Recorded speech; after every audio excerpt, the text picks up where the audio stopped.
చేస్తుంది. ఎక్కడికి పోతున్నావా అమ్మ? ఎక్కడికి పోతున్నావు? బయటకు వస్తున్నావా? బయటకా బుర్జాలు ఆడుకుంటావా? చీ చీ గబ్బుదానా చీ.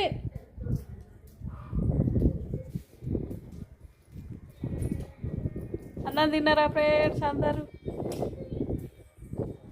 ఏం పని చేస్తుర్రు, ఏం కథ? నేనైతే ఇంటికాడనే ఉంటున్నా.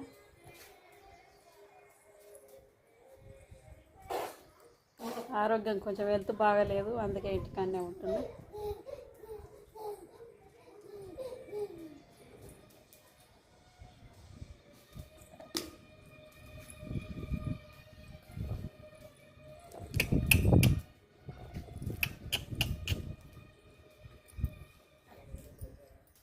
బాయ్ మరి.